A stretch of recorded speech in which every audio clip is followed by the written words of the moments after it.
বাংলাদেশকে একটা আসল রাষ্ট্র হিসেবে যদি গড়তে হয়, তাহলে এখনই প্রতিটা দেশ পৃথিবীর যারা অস্ত্র, গোলা বারুদ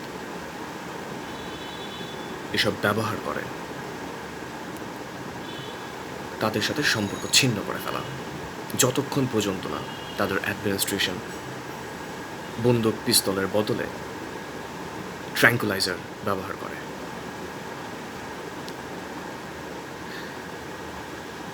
এবং আমি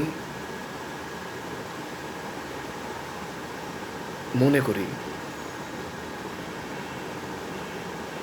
মৃত্যুর দণ্ড কোনো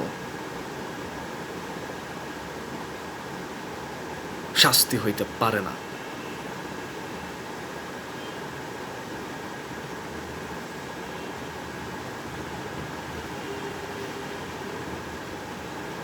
আমাদের এমন একটা রাষ্ট্র গঠন করতে হবে, আমাদের এমন একটা পৃথিবী গঠন করতে হবে যেখানে শাস্তি হিসেবে মৃত্যু দণ্ড থাকবে না।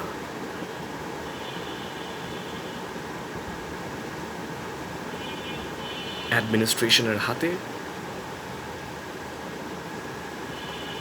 বন্দুক পিস্তল থাকবে না, ট্র্যাঙ্কুলাইজার যথেষ্ট।